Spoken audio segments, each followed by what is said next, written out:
Hello दोस्तों। आज मैं बात करने जा रहा हूं अशोक के बारे में। अशोक जो हिंदुओं का महान शासक कहलाता है, उसके बारे में बहुत कम लोग जानते हैं कि अशोक अपने प्रारंभिक समय में बहुत ही निर्दयी और क्रूर शासक था। कहते हैं अशोक ने अपने 99 भाइयों की हत्या करके गद्दी को हासिल करा था। ऐसा कोई दिन नहीं जाता था जिस दिन अशोक हत्याएं बिना करे खाना खा ले। तो अशोक की हत्याओं से भरा हुआ जीवन था। इसकी जानकारी कल्हड़ की पुस्तक राजतरंगिणी से मिलती है कि अशोक ने कैसे अपने प्रारंभिक समय में शैव धर्म को अपनाया था। लेकिन कहते हैं अति जब किसी की ज्यादा हो जाती तो अंत भी होना स्वाभाविक है। अशोक ने अपने साम्राज्य में एकमात्र युद्ध लड़ा था जो था कलिंग का युद्ध। और कलिंग का युद्ध उसने शासन के ठीक 8 वर्ष पहले यानी 261 ईसा पूर्व में लड़ा। जो व्यक्ति हत्याएं देखे बिना खाना नहीं खाता था, उसने इतनी सारी हत्याएं देखकर हत्याएं करना ही छोड़ दिया। तो कलिंग युद्ध का उसके ऊपर ऐसा इंपैक्ट पड़ता है अशोक के ऊपर कि कलिंग युद्ध को जीत तो गया, लेकिन जीत कर भी अपना सब कुछ हार गया। अशोक जीत कर भी अपना सब कुछ हार गया। वो युद्ध की नीति का तुरंत त्याग कर देता है, मन विचलित होने लगता है।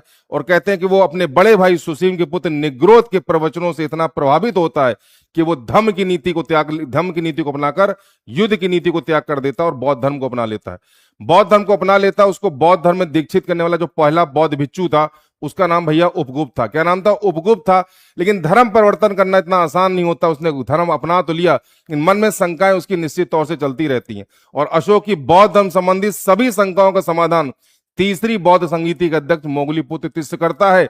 और जैसे ही मोगलीपुत्र तिस्य उसकी सारी शंकाओं का समाधान करता है, अशोक खुले हृदय से बौद्ध धर्म को अपना लेता। ना केवल अपनाता है, बौद्ध धर्म का प्रचार प्रसार करने में अपना पूरा परिवार लगा देता है। जैसे देखा आपने, अपने पुत्र महेंद्र पुत्र संघमित्रा को वो श्रीलंका भेजता।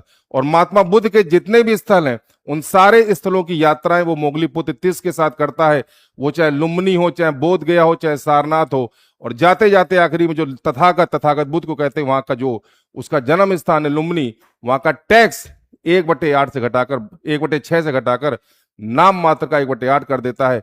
अब वो अशोक नहीं रहा था जो निर्दयी शासक था। अब वो लोगों की भलाई के लिए काम करने लगता है। पेयजल कुएं खुदवाता है, वृक्ष ओपड़ लगवाता है, लोगों की समस्याओं का समाधान करता है और युद्ध की नीति का त्याग कर देता है।